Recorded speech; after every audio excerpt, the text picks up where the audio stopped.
Everyone, meet the ugly rat we're all stuck with now. That's what my daughter's husband said into the microphone at their wedding.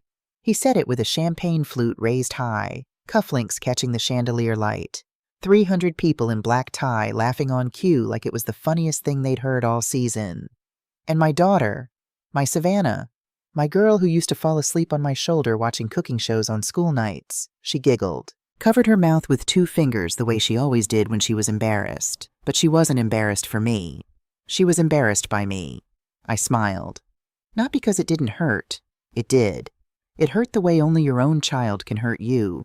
Clean and deep, like a paper cut you don't notice until the lemon juice hits. I smiled because 3 days before that toast, I had signed the final set of paperwork. 51% of Whitfield Capital, Derek's fund, his legacy, the thing he introduced himself by at every dinner party, belonged to me. Not to Gloria Hargrove, the widow. Not to the school bookkeeper in her sensible shoes. It belonged to a network of 12 holding companies, quietly assembled over 7 years, all roads leading back to a woman sitting at a corner table in a ballroom she wasn't invited to stay in. Across the room, I watched Edward Whitfield set down his champagne glass. Derek's uncle, the man who had signed the capital agreement 18 months ago through an intermediary in Luxembourg. He looked at me, and the color left his face like water draining from a sink. He knew. He was the only one in that room who did. And that, more than anything, was the opening move. Not the paperwork. Not the fund. The moment when the most powerful man at that wedding looked at the woman everyone had dismissed and froze. The best kind of power is the kind no one sees coming. I want to tell you who I was before all of this. Not because I need your sympathy. I don't. But because you need to understand that I didn't start out strategic. I started out invisible. And there's a difference. For 30 years, I was a bookkeeper at a public school in Queens, New York. I wore the same 2 pairs of shoes until the soles wore thin. Then I had them resoled instead of replaced. I brought casseroles to potlucks. I balanced the PTA ledger down to the last 47 cents. I was the kind of woman people thanked by first name at retirement parties and forgot by the following spring. My husband Raymond was a good man. Kind, steady, the sort of man who fixed things around the house without being asked and remembered every anniversary without a reminder. He loved me, I'm certain of that. But he never believed I could read a balance sheet. He managed all of our finances. The retirement accounts, the investment portfolio, the insurance policies, the way men of his generation did. Quietly, confidently, without consultation. He'd bring documents home for me to sign, and I signed them. But before I signed anything, I read it. Every page, every footnote, every clause in language so dense it felt like a wall built specifically to keep people like me out. I read it anyway. I always had. When Raymond died of a stroke at 62, sudden, no warning, a Tuesday morning in February, people said, "Poor Gloria, she's alone now, she won't know what to do."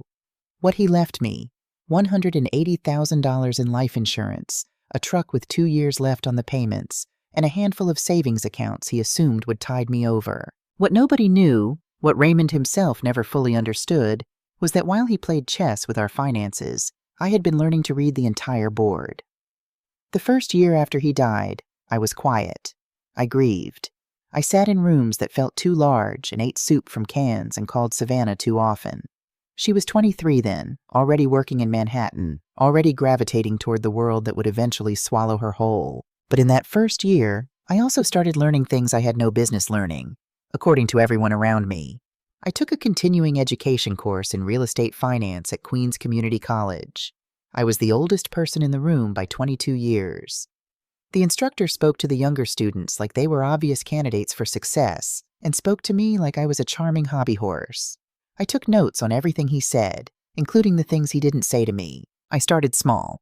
$40,000 into a foreclosed commercial property in New Jersey, a squat little building on a dead-end street that nobody wanted because it backed up to a water treatment facility. I bought it because I had read 3 years of county rezoning proposals, and I understood, in a way the listing agent didn't bother to explain, that the area was going to be reclassified as light industrial within 5 years. It was reclassified in 4. I sold for $260,000.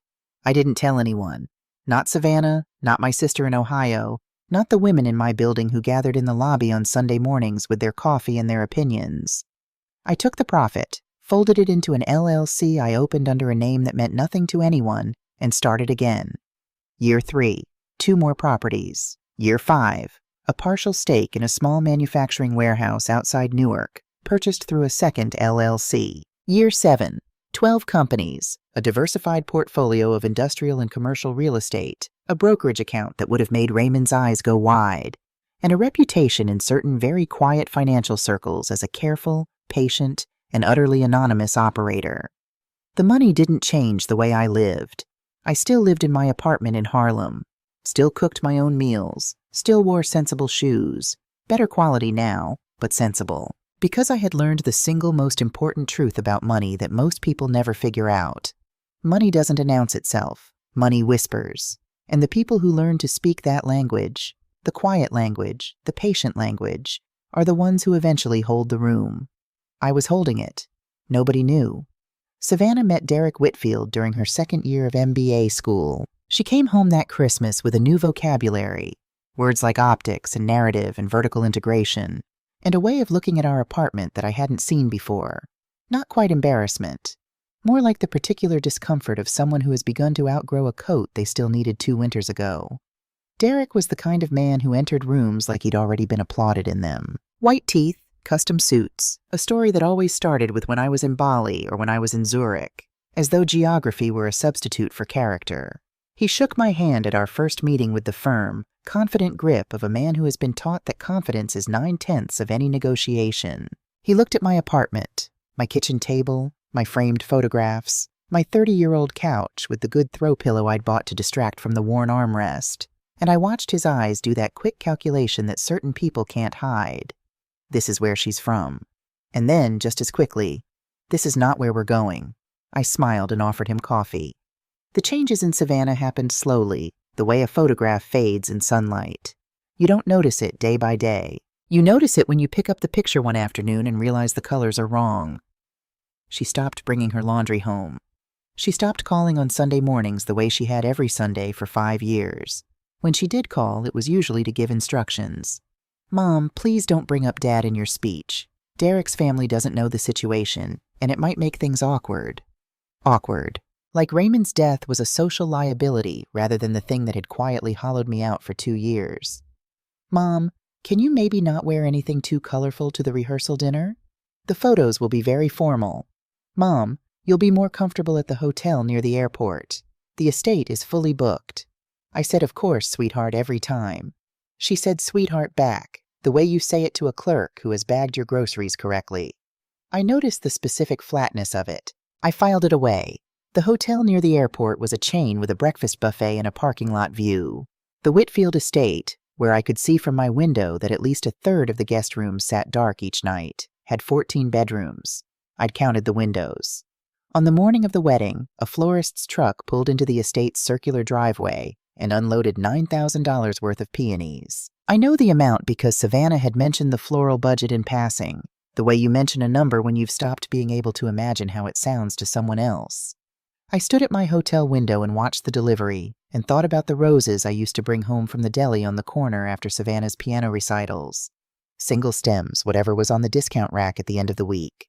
She used to press them between the pages of her textbooks. She said I was the best mother in the world. She said it like she meant it. Children always do, right up until they don't. That evening, at the reception, Derek took the microphone for his toast. He was funny, I'll give him that. Timing, delivery, the practiced ease of a man who enjoys an audience. The ugly rat line landed exactly as he intended, a self-deprecating joke about difficult in-laws wrapped in enough charm that no one had to feel uncomfortable on my behalf. The laughter was warm, genuine, the kind you can't manufacture. Savannah giggled behind her hand. I smiled from the corner table, the one set for 6 that had 4 empty seats, because the friends I might have brought weren't on the approved guest list. I reached under the table and felt the quiet weight of my phone in my purse, where 2 hours earlier I had received the email confirmation from Patricia Oakes, my attorney. Subject line, ownership update. Finalized. Attachment. Board reassignment draft. I thought, let them laugh. Let them clink their crystal and signal for the next round of champagne and tell each other how delightful the peonies are. I sipped my water and watched the room and let them have their evening. It was the last easy evening they would have for quite some time. The morning after the wedding, I found the brunch invitation in the hotel trash can, still sealed. My name written on the envelope in Savannah's handwriting, the looping, optimistic cursive she'd developed in middle school and never fully grown out of. She had thrown it away before she'd given it to me, or someone had. Either possibility told me everything I needed to know about where I stood. In its place, a text from Derek's assistant, a woman I had never met and who had clearly never met me, informing me that transportation to JFK would depart at 10:15 and that alternate accommodations had been arranged for my remaining time. No brunch, no goodbye, just a car and a departure time. We're done with you. Not said, just implied, in the specific practiced language of people who have learned to dismiss others without ever technically being rude. I didn't respond to the text. Instead, I sat at the small desk by the hotel window with my laptop open and my coffee cooling beside me, and I reviewed the renovation permits for the townhouse in Brooklyn that Derek and Savannah had closed on 2 weeks before the wedding. 6 bedrooms, marble counters, a primary bath with heated floors that Savannah had photographed 17 times and posted with the caption, "Forever Home." The permits were already filed. The demolition team was already scheduled. 6:45 Monday morning. I had signed the authorization 3 days ago as the property's new owner of record. I approved the noise permits. I confirmed the crew. I closed the laptop. Then I called Patricia. "The final transfer," I said. "I want it done before they land from the honeymoon." "It's already processing," Patricia said. "You'll have controlling interest by Sunday night." "Good," I said. I looked out the window at the estate one more time, its windows golden in the early morning sun, its 14 bedrooms, its $9,000 worth of peonies wilting gently in the June heat. Then I finished my coffee, packed my bag, and took the car to JFK. At 11:42 that night, sitting in my own kitchen in Harlem with a cup of tea and the window open to the sound of the city, my phone lit up with the email. Ownership update. Finalized. Controlling interest confirmed. Whitfield Capital Holdings, 51.3%. I set the phone down on the table. Outside, a siren passed on the street below. Someone was laughing on the sidewalk. The city was doing what the city always does. Moving, indifferent, relentless, alive. I sat very still for a long time. They had booked me into a hotel by the airport. They had put the brunch invitation in the trash. They had laughed at the ugly rat in front of 300 people. They thought that was the end of something. It was the beginning. What none of them knew, what Derek had never bothered to find out, because men like Derek don't ask where quiet money comes from, was that Whitfield Capital had been dying 18 months before the wedding. 3 consecutive fund positions had collapsed. 2 key institutional investors had quietly withdrawn. Derek had expanded aggressively into a market sector that corrected sharply, and he'd done it with leverage he couldn't unwind fast enough. By the summer before the engagement, Whitfield Capital needed a capital infusion of at least $4 million, or it would be forced to dissolve. Derek didn't want to go public with the distress. Going public meant questions. Questions meant scrutiny. Scrutiny meant the narrative he'd built, the self-made narrative, the visionary fund manager narrative, would develop cracks that no amount of PR could spackle over. So Edward, who was the actual financial architect of the Whitfield family's wealth, and who had been quietly cleaning up Derek's messes since Derek was 26, went looking for a silent investor. Someone with capital, patience, and no interest in headlines. He found one. Through a law firm in Luxembourg, through a blind intermediary, he connected with a holding entity called Hargrove Strategic Partners. The terms were unusual. No board seat, no public acknowledgement, no name on any prospectus or investor document. In exchange, a convertible note with a right of first refusal on equity conversion at a fixed valuation cap, exercisable within 36 months at the investor's sole discretion. Derek's lawyer reviewed the agreement. He was a corporate attorney Derek had hired because he'd gone to Yale and had good hair. He flagged nothing. He said the terms were aggressive but manageable. Derek signed. He never asked who Hargrove Strategic Partners was. He didn't think it mattered. It mattered. The fund stabilized. Derek reinvested. By the following spring, Whitfield Capital had recovered to a valuation 3 times its distress point floor. The convertible note at the fixed cap now represented when exercised, a 51% controlling stake. I exercised it 3 days before the wedding. I had been watching the valuation for 14 months, waiting for exactly the right moment. Not because I was planning what came next with Derek. I had no idea, at the time of the investment, that the man dying to bring into the family was the same man I was quietly positioning myself to control. The investment was made on fundamentals. The irony was purely structural. But when I understood what was happening, when Savannah first mentioned Derek's last name and something in my memory shifted and I pulled up the original term sheet and saw the name of the fund and sat very still for a long moment at my kitchen table. I made a decision. I said nothing. I waited. And when Derek Whitfield raised a champagne flute and called me a rat in front of 300 people, I was already the majority shareholder of every dollar he thought he owned. Edward came to me 2 days after the wedding. No call ahead. No assistant. He showed up at my building in Harlem carrying a deli coffee in a paper bag like a neighbor stopping by. Not a man whose family's financial future had just shifted underneath him like a fault line. I let him in. We sat at my kitchen table, the Formica one with the chip on the right corner that Raymond had always meant to fix and never did. Edward didn't comment on the apartment. He was smart enough for that. He said, "I didn't know it was you." I drank my tea and waited. He told me what I already knew. The Luxembourg intermediary, the capital agreement, the way Derek had signed without reading. He said he'd agreed to the terms because they needed the money and the terms protected Derek's public image. And protecting Derek's public image was something Edward had been doing for the better part of a decade. Then he looked at me across the Formica table and he said, "You own us, don't you?" It wasn't really a question. I slid a folder across the table. Inside, a printed shareholder ledger, stamped and notarized. My name wasn't on it, but 12 company names were, and if you knew how to read the cross-references, and Edward did, all 12 roads led back to one address in Queens. He turned the pages slowly. His hands started to shake, not dramatically, just the small, controlled tremor of a man who is very good at keeping his composure and has just encountered something that tests that skill. "Gloria," he said, "if Derek finds out—" "He already has," I said. "He just hasn't understood it yet." Edward set the folder down. He looked out my window at the courtyard below. A tree, a fire escape, someone's laundry on a line. He was quiet for a while. Finally he said, "Why didn't you tell Savannah?" I looked at my tea. I told her in every way I had available. In every invitation she chose not to open. In every phone call she replaced with a text. In every time she said sweetheart like she was tipping a valet.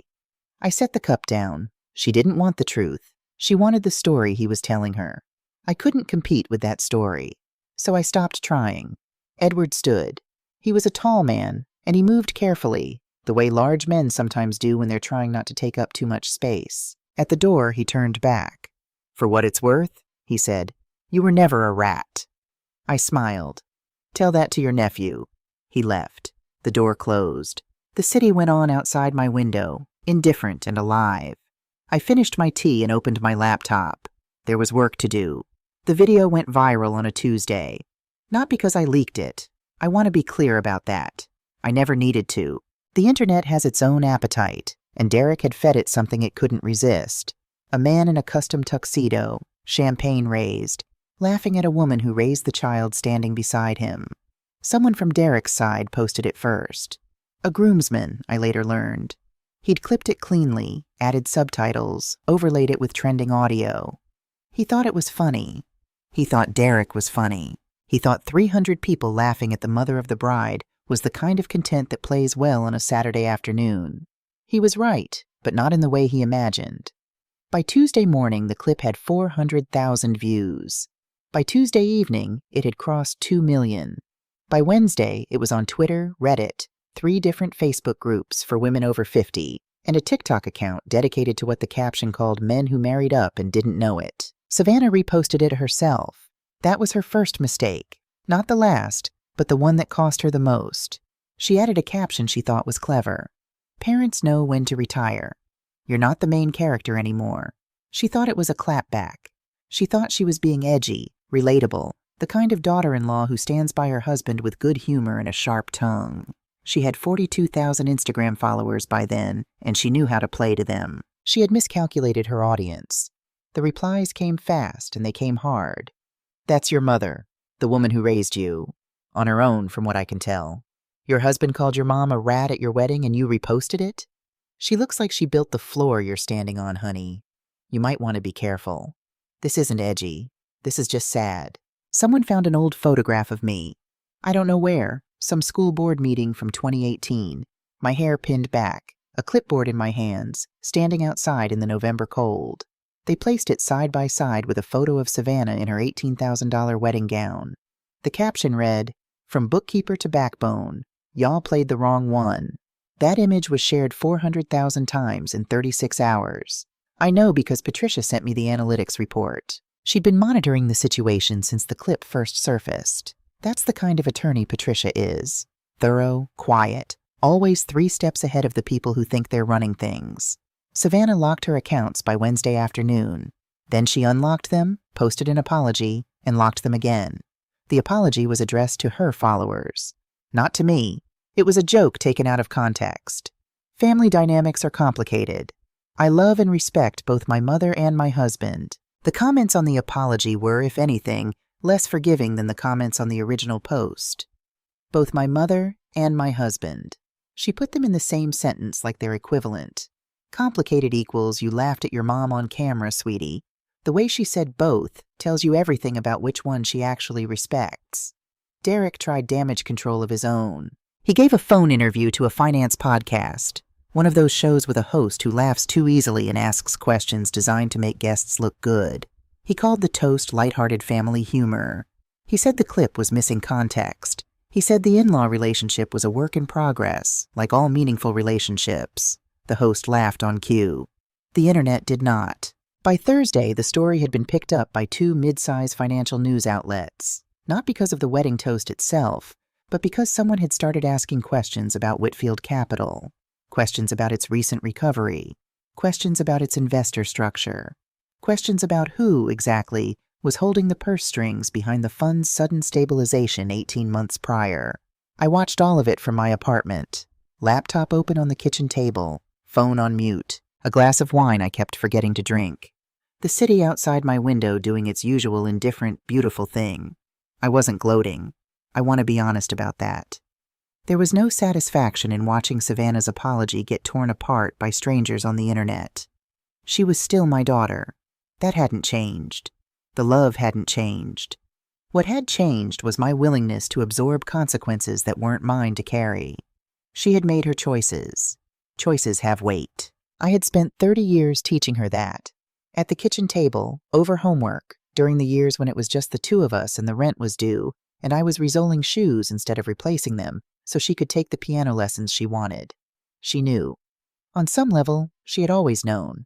The weight was hers now. I froze the wire transfer on a Friday morning. Derek had requested the release of funds for his upcoming gala, the Whitfield Legacy Ball, as he'd renamed it, a black tie fundraising event meant to court new institutional investors and repair the public narrative that was beginning to fray at the edges.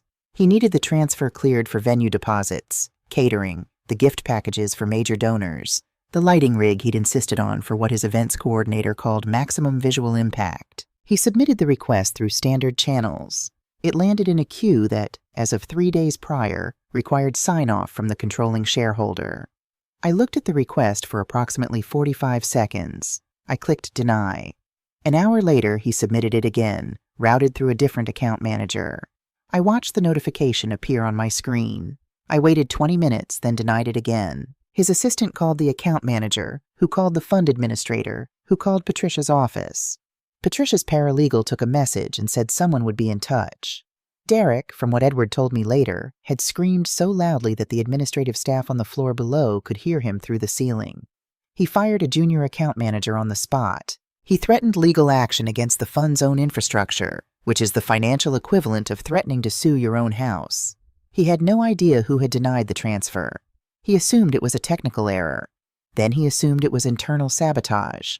Then he assumed it was a compliance issue triggered by the recent press. He went through 4 different explanations before it occurred to him, or before someone finally had the courage to tell him, that the denial had come from above his level. "What do you mean above my level?" he reportedly said. "I run this fund." He did not run this fund. Not anymore. I let the 3rd request sit for 3 days. Not denied, not approved, just suspended in the queue like a held breath. I wanted him to feel the uncertainty, the particular discomfort of reaching for something you've always assumed was yours and finding your hand closing around empty air. On the fourth day, I made a small purchase, not flashy, not traceable on its face. A blind trust registered in Delaware acquired the townhouse in Brooklyn, the one with the marble counters and the heated bathroom floors and the 17 Instagram posts Savannah had captioned "Forever Home." The acquisition had been in process for 2 weeks, but the final recording happened quietly, on a Thursday, while Derek was on the phone with his PR firm discussing narrative repositioning. He didn't know. She didn't know. The demolition crew arrived Monday morning at 6:45, as scheduled. I watched the footage on my phone later that morning. Someone in the neighborhood had filmed it. Derek in a terry cloth robe, barefoot on the front steps, gesturing at a crew of 8 workers with the baffled authority of a man who has never before been told that his signature means nothing. The foreman was a compact, unflappable man named Gary, who had been in the business for 22 years and had seen every version of this particular conversation. He pointed to the permits posted on the temporary fencing. He pointed to the authorization documents on his clipboard. He said what he was legally required to say. This work has been authorized by the property owner of record. All permits are filed and approved. Derek said, "I am the property owner of record." Gary said, "No, sir, you're not. Not as of last Thursday." Derek called the police. 2 officers arrived, reviewed the paperwork, and explained with the particular patience of people who have better things to do that this was a civil matter he'd need to pursue through the courts or through the property management company listed on the permits. He called the property management company. They gave him the contact information for the trust's legal representative. He called the number. Voicemail. Patricia's voice, calm and professional. "You've reached the offices of Oaks & Associates. Please leave a detailed message and we'll return your call within 2 business days." He left 4 messages in 40 minutes. Patricia's paralegal logged each one. Savannah sat in the kitchen of the house that was no longer their house, according to the records that matter, with a cup of coffee she hadn't touched, and mascara she hadn't bothered to apply yet. The walls vibrated with the percussion of demolition. Dust moved through the air like slow snow. She looked at the authorization document Derek had brought inside. She read the name at the bottom of the signatory line. She read it twice. Hargrove Property Trust. She sat very still for a long time. Then she stood up, put on her coat, and took the subway to Harlem. I saw her on the security camera before she knocked, standing on the front stoop of my building, shoulders forward, hands in her pockets, no makeup, hair in the loose, falling-apart bun she'd worn as a teenager during finals week, when she was too stressed to care about anything but the material in front of her. She looked smaller than I remembered. Not physically. She was still tall, still carried herself with the posture Derek had apparently encouraged her to cultivate. But something in the structure of her had compressed. Something load-bearing had shifted. I buzzed her in. She came up the stairs. She never took the elevator in this building, even as a child, because she'd once gotten stuck between floors for 20 minutes, and the memory had never fully left her. And when I opened the door, she didn't say hello. She didn't say Mom. She said, "Why are you doing this?" Not an accusation. Almost a genuine question. The kind of question you ask when you've run out of other frameworks. I stepped back to let her in and went to put the kettle on. The good tea, the loose-leaf Darjeeling I kept for occasions that required something better than ordinary. "I'm not doing anything," I said from the kitchen. "I'm just making a little noise." She sat down on the couch, slowly, carefully, the way you sit when you're not sure the furniture will hold. She looked around the apartment with the expression she'd worn since her 3rd year with Derek, the expression of someone who has trained themselves to see a place as insufficient and can't quite remember why they started doing that. "You still live here," she said. "Not cruel, just noting it. You own half of Manhattan's industrial space and you still live here." "I like it here," I said. I brought the tea and sat across from her in the armchair that had been Raymond's. She wrapped her hands around the mug, her hands, which looked like mine, which she had always hated knowing, and she looked at the floor. "It's been a really bad week," she said. "The internet, Derek's investors, the house." She swallowed. "We're under so much pressure right now." I didn't say anything. "That post I made," she said. "The caption. I wasn't thinking about how it would—" "You meant it," I said. She looked up. "You meant it when you posted it," I said. "You just didn't expect consequences." That's different from not meaning it. She looked away again, out the window. At the tree in the courtyard she used to climb the lower branches of when she was 7, before we decided she was old enough for the piano lessons that turned out to be the thing she was actually gifted at. You called me background noise, I said, in front of 3 million people. The silence in the apartment had a particular texture, not hostile, not comfortable, just honest. The kind of silence that accumulates in small spaces when 2 people have run out of performance. Then she did something I hadn't anticipated. She set down her mug. She looked at me directly, not sideways, not at the floor, but at my face, the way she used to when she was young enough to think eye contact with a parent was a form of safety rather than exposure. "Can we fix this?" she asked. And for a moment, just a moment, the length of a breath held and released. I saw her, the girl who used to press roses between the pages of her textbooks, who had called me from her first apartment at 2 in the morning because she'd heard a sound she didn't recognize and couldn't sleep, who had sat beside me at Raymond's funeral and held my hand without letting go for 3 hours.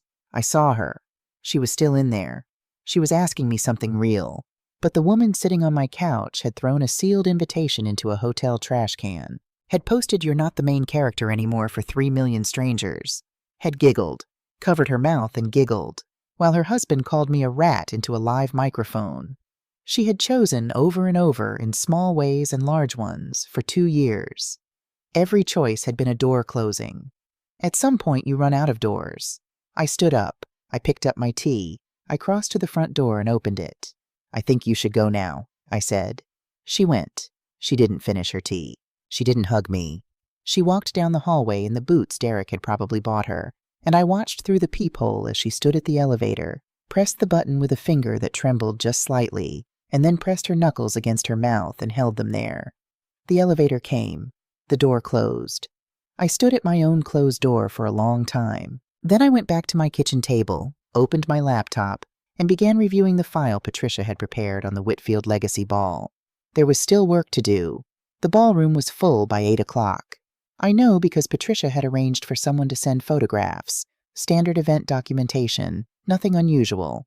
300 guests in black tie, a stage with professional lighting, exactly the maximum visual impact Derek had specified. 4 members of the financial press with lanyards and cocktails. 2 local television cameras positioned near the stage entrance. Derek looked perfect. He always looked perfect. Navy tuxedo, single white pocket square, the particular ease of a man who has rehearsed confidence for so long it's become indistinguishable from the real thing. He moved through the room the way he always did, touching elbows, bending toward ears, laughing at precisely calibrated intervals. He took the stage at 8:45. I was sitting in my apartment in Harlem, laptop open, the event's live stream running in a small window in the corner of my screen. I had the fund's administrative dashboard open in the main window. My shoes were off. I had poured a glass of wine I was mostly ignoring. Derek spoke well. I'll give him that. He spoke about legacy, about vision, about the responsibility of capital in an uncertain world. He spoke about the Whitfield family's commitment to equity and impact investing. He was compelling in the way that certain people are compelling, not because of what they're saying, but because of how absolutely they believe you should be listening. Then he announced the donation. "Tonight," he said, the room leaning in, "Whitfield Capital is proud to pledge $1 million to the Global Equity Initiative." The flashbulbs went off. The applause was genuine. 300 people who had come specifically to be moved by a gesture like this, and who were, in fact, moved. Derek smiled his best smile and accepted a sleek card reader from his assistant for the ceremonial swipe, a piece of theater they'd clearly rehearsed, the wealthy man making his wealth visible and generous at the same moment. He swiped the corporate card. The reader beeped. Declined. A small laugh from Derek. Controlled. Practiced. A technical glitch. He tried again. Declined. The laugh didn't come this time. He tried a second card. Declined. A third. Declined. The room changed in the space of 4 seconds. Not loudly. There was no gasp, no dramatic shift. It was more like a pressure change, the way the air feels different before a storm, when something in the atmosphere has shifted before the rain begins. The applause had stopped. The flashbulbs had stopped. 300 people were very quietly watching a man swipe cards in a ballroom. Someone in the back of the room said, not quite quietly enough, Isn't that the guy from the wedding video? Another voice. The one who called his mother-in-law a rat? Phones appeared. Not all at once. Gradually, the way phones always appear now when something shifts from event to incident. The wedding toast clip began playing in pockets of the room, small screens lighting up in the dim ballroom like a second parallel event running underneath the first. She owns the company, right? The bookkeeper lady. The MC leaned toward Derek and said something in his ear. Derek shook his head once, sharply. The MC stepped back. Derek stood at the podium for a moment. Just a moment, not long enough to be called hesitation, but long enough for everyone in the room to see that the man who always knew what to do next had for the first time run out of next. The house lights came up slightly. The music that had been playing softly underneath the event cut out. Derek stepped back from the podium. He walked off the stage. In my apartment in Harlem, I closed the live stream window, took a sip of wine, looked out at the city. I hadn't ruined the gala. I want to be precise about this. I had not engineered a public humiliation. I had simply declined to fund a performance. The humiliation had been in the architecture all along, built into every overpromised donor relationship, every leveraged reputation, every dollar Derek had spent on optics instead of substance. I had just let gravity do what gravity does when you build too high on a foundation of nothing. The structure had always been hollow. I had only stopped holding it up. Edward called the meeting. He sent the request through formal channels, a calendar invitation to a conference room on the 38th floor of the Whitfield Capital offices, 9 o'clock on a Wednesday morning. No assistants, no press, no agenda listed beyond. Family matter. In-person required. Derek and Savannah arrived together. Edward was already there when they walked in, sitting at the head of the table with a folder in front of him, and the specific stillness of a man who has decided that what he is about to do is necessary, even though it will cost him something. Derek sat down across from his uncle with the posture of a man who still believed this meeting would resolve in his favor. He'd convinced himself, I think, that the gala situation was a technical error, that the frozen transfers were a compliance issue, that the property situation in Brooklyn was a clerical mistake that would be unwound with the right attorney. He was wearing his second-best suit. I noticed this in the photograph Patricia's contact sent afterward. Not his best suit, his second best. As though some part of him already understood that this was a meeting where looking too polished would be a kind of lie he couldn't maintain. Savannah sat beside him. She hadn't slept by the look of it. She had dressed carefully anyway. Blazer, hair done, the performance of composure. Her hands were flat on the table in front of her, very still, the way you hold your hands when you're afraid of what they'll do if you let them move. Edward opened the folder and placed the documents on the table. He didn't preface it. He didn't build to it. He had known both of these people for the better part of a decade, and he had watched Derek make one particular kind of mistake repeatedly, the mistake of assuming that the shape of a thing was the same as the substance of it, and he was done with preamble. He walked them through it. The Luxembourg intermediary, the capital agreement, the convertible note and its terms, the exercising of the conversion right, the controlling interest, the 12 holding companies, the property trust, all of it. Derek's face moved through several distinct expressions as Edward spoke. Skepticism, irritation, the beginning of the argument he was constructing internally, and then something that wasn't quite any of those things. Something quieter and harder. Savannah didn't move. She looked at the documents laid out in front of her. Her eyes moved down the page and stopped. She read a name. Hargrove, she said. The word came out carefully, the way you say something you need to hear in the air before you can believe it. She looked at her uncle-in-law. Hargrove Property Trust, she said again. Hargrove Strategic Partners. Edward nodded once. How long? She asked. And she was asking, I understood when Edward told me later, not how long had the investment been in place. She was asking how long had her mother been sitting with this, holding it, watching them, saying nothing. Since before the engagement, Edward said. She was the investor who saved the fund, Derek. 18 months before the wedding. You needed $4 million or you were closing. She provided it. You signed the agreement without reading it. You never asked who wrote the check. Derek's mouth opened. Then it closed. There was nothing to say. No version of this story in which he was not exactly what the document said he was. A man who had taken money from a woman he then publicly humiliated without ever knowing or caring who she was. Can we fix it? He asked finally, His voice was level. He was trying to be level. Edward looked at his nephew for a long time. "You had a silent partner," he said. "She stayed silent until you called her a rat in front of 300 people. This isn't something you fix, Derek. This is something you live with." Savannah stood up, her chair scraped back. She said, "I need a minute," and walked out of the conference room, and the sound of her footsteps in the hallway had a rhythm to it that I recognized when Edward described it to me later. The rhythm of someone walking away from the version of themselves they thought they were. Derek sat in the empty room with the folder open in front of him. Outside, New York went on. Indifferent. Alive. The eviction notice arrived by courier at 7:15 on a Thursday morning. Derek answered the door in the same terry cloth robe he'd worn the morning the demolition crew arrived, which told me something about the state of things in that apartment. The courier handed him a sealed envelope, asked for a signature on the confirmation slip, and left without making eye contact. Inside the envelope, a formal notice of lease termination for the Brooklyn townhouse, issued by Hargrove Property Trust, LLC, effective immediately, citing the expiration of the 30-day renovation period occupancy agreement that Derek's attorney had failed to identify buried in page 31 of the original 47-page acquisition document. The notice was 2 pages. It was written in the specific airless language of legal documents, language designed not to wound but to inform, which is sometimes worse. At the bottom, a single line. "Please arrange for the removal of personal belongings within 14 business days. A storage referral service is available upon request." Derek drove to the property management office. He did not call ahead. The woman at the front desk, whose name I later learned was Deborah, and who had worked in property management for 19 years and had seen every version of this particular conversation, looked at the notice he placed on her counter, looked at her computer screen, and said, "Yes, this appears to be in order.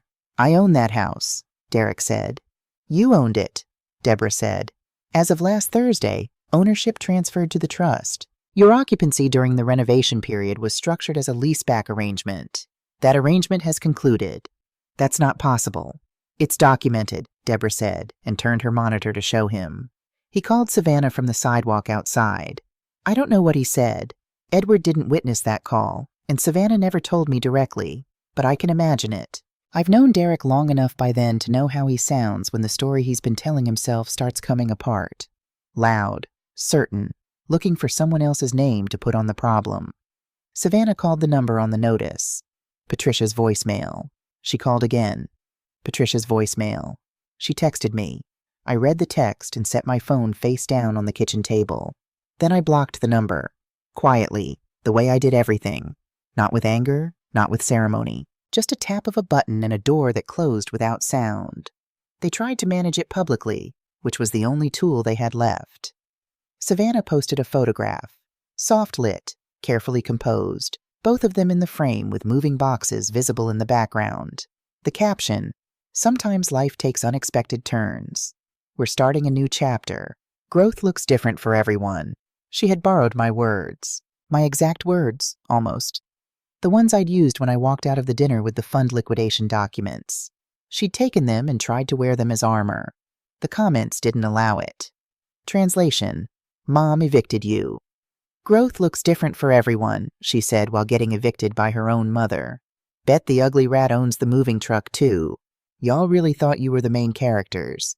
They deleted the post within 3 hours. By then it had been screenshotted and redistributed enough times that deleting it was a purely cosmetic gesture. The digital equivalent of closing a window in a burning house. Derek's regulatory situation deteriorated that same week. A filing discrepancy, improper disclosure of the investor structure, misrepresentation of controlling interest in documents submitted to 2 institutional partners, had been flagged by an examiner at the SEC. This was not something I had engineered. This was the natural consequence of signing documents you haven't read, managed by attorneys you chose for their pedigree rather than their diligence. His fund manager license was suspended pending review. His lead attorney withdrew from representation, citing a conflict of interest he declined to specify. His watch sponsor, a Swiss luxury brand that had featured Derek in 2 print campaigns, quietly terminated the endorsement contract using a morality clause that, in the current climate, was very easy to invoke. The vendors from the wedding, meanwhile, had begun demanding payment. The reception had cost $112,000, a portion of which had been deferred pending reimbursement from the fund's entertainment and client relations budget. There would be no reimbursement. The catering company sent a formal demand letter. The florist, the same company that had delivered $9,000 of peonies to the estate driveway, filed a small claims notice. Derek and Savannah moved into a rental apartment in a suburb 40 minutes outside the city. Window unit air conditioners, a parking lot view, a landlord who required first, last, and security because their credit picture had become, in the language of property management, complicated. Savannah posted an Instagram story from the new place, blurry, unsteady, her voice stripped of its usual polish. We're just going through a transition. People change, priorities shift. She looked into the camera with the expression of someone who has rehearsed this, and then, at the last moment, forgotten why they were performing. The comments arrived within minutes. Mommy took her checkbook back. This is what happens when you build your whole brand on looking down at the woman who built you. The ugly rat won. She didn't respond. She didn't delete it either, which I thought was the most honest thing she'd done in 2 years. One by one, their social world contracted. Friends who had attended the wedding stopped responding to texts. Invitations to events they'd previously been fixtures at. Gallery openings, charity dinners, the quarterly gatherings of the financial set they'd worked so hard to enter, quietly stopped arriving. The collaborations Savannah had been building for her personal brand were canceled, one by one, in emails that used words like pausing and reassessing, and not the right fit for this moment. I didn't call. I didn't visit. I didn't send a message of any kind. I sat in my apartment and I felt something I hadn't expected to feel. Not satisfaction, not victory, not the warm vindication you imagine when you've spent years being diminished by people who should have known better. I felt clarity, the particular clean-edged clarity of a woman who has stopped carrying weight that was never hers, who has set it down finally and stood up straight and taken a full breath for the first time in longer than she can easily remember. They hadn't lost everything. I want to be precise about this. They had a place to live. They had each other, for whatever that was worth now. They had time, which is the one resource that can still be used if you're willing to be honest about what you've wasted. But they had lost the scaffolding. And I had learned, over 30 years of watching money move, that scaffolding is not a building. It is only what you put up while you're deciding whether to build something real. They had never built anything real. The scaffolding had always been mine. I bought the car at auction on a Friday afternoon in October. Derek's BMW, black, low mileage, leather interior the color of good coffee. It had been seized as part of the asset review process and listed in an online auction that I stumbled across while reviewing a property filing. The current bid was $3,800. I bid $4,000 and won within the hour. The license plate had been removed by then. It had read WFLDCEO. Derek had ordered it the year the fund first crossed 8 figures. He'd posted a photograph of himself leaning against the car with his arms crossed and a smile that said, "I built this." The post had gotten 12,000 likes. I didn't need the car. I have a perfectly adequate sedan that I've driven for 9 years, and that starts reliably in all weather, which is the only thing I require of a vehicle. But there was something in the idea of it, something I couldn't entirely articulate but didn't need to, that made me enter the bid without hesitating. Patricia thought I was being sentimental. "You're being sentimental," she said when I told her. "I'm being thorough," I said. I drove it for the first time on a Sunday, just a slow loop through the borough, windows down, the particular smell of an expensive car that has been recently cleaned by someone who doesn't own it. The seat adjusted to fit me. The engine made a sound like a very quiet, very confident statement. I drove past the house where Savannah had grown up, our house, the apartment building in Queens, 3rd floor, the window where I used to watch her walk home from school before she knew I was watching. I didn't stop.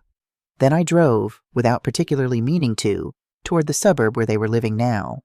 I wasn't looking for anything. I told myself that. I was just driving. I had a full tank and a Sunday afternoon and a car I was learning the feel of, and the route happened to take me past their street. I turned onto it slowly. Their building was beige. 4 stories, window units on every floor, a parking lot with a broken security light, a laundry rack on their 2nd floor balcony with 2 dress shirts hanging in the October air like white flags. Savannah was outside. She was carrying groceries, paper bags, not the canvas totes with the French market print she'd been using the last few years. She was wearing jeans and flat shoes and a coat I recognized from 6 years ago, before Derek, before the fund, before any of this. She must have kept it in the back of a closet somewhere. She looked like herself in that coat. She looked like the person she'd been before she decided that person wasn't enough. She turned as my car slowed at the corner. She saw the car before she saw me. I watched her recognize it. Not the make or model, but specifically this car, the particular configuration of it. A small detail I hadn't considered. A scratch near the left rear taillight that Derek had made backing out of a parking garage 18 months ago and had been meaning to have repaired. She knew this car from the inside out. She knew every mile of it. Her face went through 3 different things in the span of 2 seconds. Then the window between us, me in the driver's seat, her on the sidewalk, made the last thing impossible to read clearly. She stepped off the curb. Her mouth opened. One of the paper bags slipped in her grip, and a handful of oranges rolled out and bounced off the curb and into the gutter, and she didn't look at them. I didn't stop the car. I didn't wave. Didn't smile. Didn't give her the confrontation she was reaching toward, or the reconciliation she might have also been reaching toward. I couldn't tell from behind the glass which one it was, and it didn't matter. I just drove past, smooth and slow and quiet. In the rear-view mirror, I watched her stand there, one bag still clutched against her chest, the other arm hanging, the oranges in the gutter, the dress shirts on the balcony above her, the broken security light in the parking lot. She got smaller and smaller as I drove. I turned at the end of the block and she disappeared. I drove home with the windows down and the heat on, the way I like it in October, the city coming back around me as I crossed back into the borough that has been mine for 30 years. I felt nothing dramatic, nothing cinematic, just the road and the engine and the particular completeness of a woman who has arrived, finally, exactly where she intended to be. The fund announcement went out on a Wednesday in November. A press release, 1 page, spare language, Patricia's firm listed as the point of contact. No photograph of me attached. No quotes. Just the facts. A new philanthropic fund, $1 million in initial capital, scholarship grants for first-generation women pursuing careers in finance, with preference given to daughters of immigrants, daughters of single mothers, daughters of women who had been told in one way or another to stay quiet and stay small and stay in the background. The name of the fund, the Ugly Rat Fund. Patricia had objected, predictably. "It's too personal," she said. "It invites a narrative you may not be able to control." "That's exactly why I chose it," I said. The logo I had commissioned from a young designer in the Bronx, a woman 23 years old who was working 2 jobs and saving for design school, and who had sent me a portfolio that made me sit back in my chair and look at it for a long time. A rat in pearls, standing on a pile of balance sheets, holding a pen. No crown, no claws, no dramatic pose, just calm and polished and holding a pen. It was exactly right. The applications opened on a Monday. By Friday, we had received 412 of them, not just from students. That was the thing I hadn't fully anticipated. The women who wrote to me who were 43, 51, 67 years old. Women who had spent decades being told they'd missed their window. Who read the name of the fund and understood, without anyone explaining it, what it meant, what it was made of. "I've been a bookkeeper for 28 years and I always thought it was too late to want more," one woman wrote. "You reminded me that what I know has value. I didn't think anyone could see that. My daughter told me last year that I don't understand the world anymore. I started questioning whether she was right. Now I'm not so sure she was. I've been waiting for someone to give me permission. I think I finally understand that's not how this works. I read every application myself." Patricia offered to hire a review committee. I told her I would review the first cohort personally. I needed to read their words. I needed to know who they were, not as applicants, not as demographics, but as the specific, irreplaceable women they were, the ones who had been running the numbers behind the scenes for decades while someone else took credit for the totals. I knew them. I was them. Patricia forwarded me a digital analytics report 3 weeks after the website launched. Traffic data, geographic distribution, device types. I scanned it until I found the line I was looking for. One IP address, in a suburb 40 minutes outside the city, had visited the fund's website 3 times in a single night. 11:47 p.m., 1:12 a.m., 2:59 a.m. The application page had been opened and closed without submission all 3 times. I read that line and set the report down. I didn't feel angry. I didn't feel satisfied. I felt something older and quieter than either of those things. The feeling of a woman who has watched her daughter sit with something in the dark and not yet know what to do with it. She knew what the name meant. She had been at the wedding. She had heard it in that ballroom, bouncing off the walls, landing in the laughter of 300 people. She knew what the name was made of and who had made it and what it had cost. She visited 3 times. She didn't apply. That was hers to carry, not mine. The interview request came from Tom Daly, host of a podcast called Built From Here, a small, carefully produced show about entrepreneurs and operators who had built things outside the conventional path. Tom was 31, earnest, the kind of interviewer who actually read the material before he arrived. He'd found me through the fund announcement, done 2 weeks of research, and sent a request that was 4 paragraphs long and did not once use the word viral. I agreed to speak with him on one condition. We filmed at my kitchen table. Not a studio, not a conference room, not a borrowed space with soft lighting and a backdrop chosen to communicate authority. My kitchen table, with the chip on the right corner and the window that faces the courtyard where Savannah used to climb the lower branches of the tree. Tom arrived with a small camera crew, 2 people, quiet, professional. They set up in 40 minutes. Tom asked if I wanted to review talking points. No, I said. I know what I'm going to say. We rolled in 1 take. I looked into the camera the way I have learned to look at anything that matters. Directly, without performance, without the softening that women are taught to apply to themselves in public, so that the people watching feel comfortable. My name is Gloria Hargrove, I said. You might know me as the ugly rat. That's what my daughter's husband called me at their wedding, in front of 300 guests. In front of her, I let it sit there for a moment. Not for effect, because it deserved a moment. Because things that are true and painful deserve the space to be both those things without being immediately covered over. I smiled, I said. Not because it didn't hurt. It hurt the way only your own child can hurt you. I smiled for a second, remembering it. I smiled because 3 days before that toast, I had already signed the papers giving me controlling interest in the company funding his lifestyle. And he had no idea. Tom was very still across the table. He had the good instinct not to interject. I spent 30 years being underestimated, I said. As a bookkeeper, as a widow, as a woman in rooms where the assumption was that I was there to take notes rather than to read them. I looked at my hands for a moment. The hands that had signed the documents, balanced the ledgers, resold the shoes, held Savannah's hand for 3 hours at her father's funeral. That's all right. That's how I learned. Every room I wasn't invited into taught me something about the room. Every time someone assumed I wasn't paying attention, I paid closer attention. I leaned forward slightly. I didn't raise my voice, I said. I raised capital. There's a difference. One asks for permission. The other doesn't need it. I let that land. To every woman watching who has been told she missed her window. She's too old, too quiet, too much of the background, not enough of the story. I looked straight into the lens. You don't need permission to hold power. You already have it. Learn where it lives. Learn how to move it quietly. And then move it. I sat back.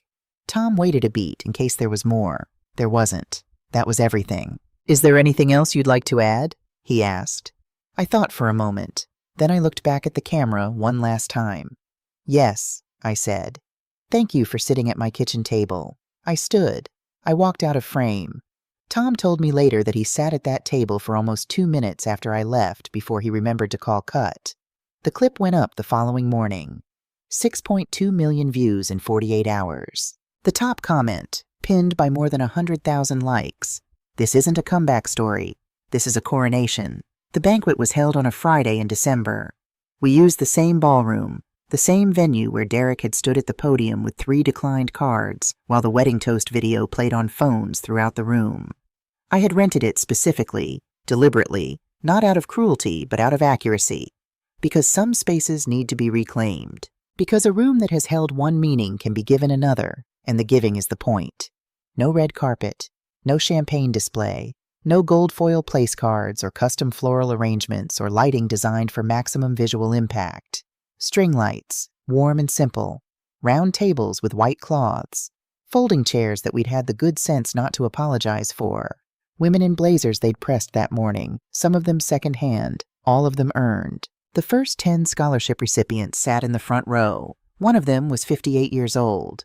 She had spent her career as an administrative assistant at an accounting firm, watching CP. As she had trained perform work she understood better than they did, in meetings she had never been invited to sit in. She had submitted her application at 2 in the morning, she told me later, because she'd been afraid if she waited until daylight she'd lose her nerve. When I called her name, she walked to the stage carefully, like someone who wasn't entirely sure the ground would hold. Then she got there and she stood very straight, and she looked out at the room, and something in her face shifted. Quietly, privately, the way things shift when they are finally, after a long time, in the right place. I had to look away for a moment. Not from sadness, from the particular fullness of something you've built arriving at the moment it becomes real. I gave the speech I had been carrying in pieces for years without knowing it. I talked about balance sheets. I talked about the specific kind of silence that isn't weakness, but strategy. I talked about what it means to be erased, to be the background noise, the corner table, the woman handed a room key by the airport, and how erasure, when you refuse to accept it, becomes a kind of invisibility that you can use. They thought they had silenced the rat, I said, but I was building the maze they were walking through. The room laughed. Not the polished, cued laughter of a wedding reception, but the real kind. The kind that comes from recognition. I was near the end of the speech when I turned to gesture at the scholars behind me and saw her. Savannah, not on stage, not in the audience. Standing behind the bar at the far end of the room, in black slacks and flat shoes, pouring wine for a table of guests. She had taken a job. I learned later she had taken several in the months since the fund collapsed. And tonight's assignment, dispatched by a hospitality staffing company whose clients included this venue, was working the banquet. She didn't know when she took the booking who had organized the event. She knew now. She was looking at me. She didn't look away when our eyes met. She held it, the way she'd held it that morning in my apartment. The direct look that meant she was done performing and was only herself, for better or worse. I held it for a moment. Then I turned back to the room and finished my speech. You don't need to announce yourself, I said. You don't need a seat at their table. Build your own table. Set it well. And invite the women who were told there wasn't room for them. The applause was real, the kind you can't manufacture. I handed out the awards one by one, calling each name slowly, making sure each woman had time to get to the stage and stand in the light without being rushed. Toward the end of the evening, I was sitting at my table, a small round one near the stage, nothing special, when Savannah passed by. She didn't look at me. She set a glass of sparkling water on the table in front of me. Careful, quiet. The glass placed without a sound, without ceremony, without any of the language she had been using for 2 years. The polished language, the managed language, the language of a woman performing a version of herself designed for an audience. Just a glass of water. Just her hands, which looked like mine, setting it down. I didn't say thank you. She didn't wait for it. She moved on to the next table, carrying her tray, doing her work. But I picked up the glass, and I drank. Because we were both in that room, my room tonight, the room I had built from 30 years of silence and patience and the specific, unglamorous work of a woman who never stopped paying attention, and the glass of water was the most honest thing that had passed between us in 2 years. No performance, no audience. Just water, offered quietly, by a woman who was beginning, perhaps, to understand what quiet is worth. I didn't know what would come next between us. I didn't know if the door had opened or only shifted slightly in its frame. I had learned over 30 years of reading financial documents and human beings with equal care not to mistake a gesture for a resolution. But I was not angry anymore. That was the thing I noticed, sitting at my table in a room full of women who had been told they were background noise and had chosen anyway to become the story. The anger was gone. What was left was something older and steadier. The feeling of a woman who has done the work, who has built the thing, who has looked at the room she is sitting in and understood, with the full weight of everything it took to get here, that it is hers. Not borrowed, not performed, not conditional on anyone's approval or anyone's invitation. Hers. Earned. Complete. I named the fund what they called me. I used their words as the foundation, because that's what bookkeepers do. We take what we're given and we make it balance. And in the end, it always balances.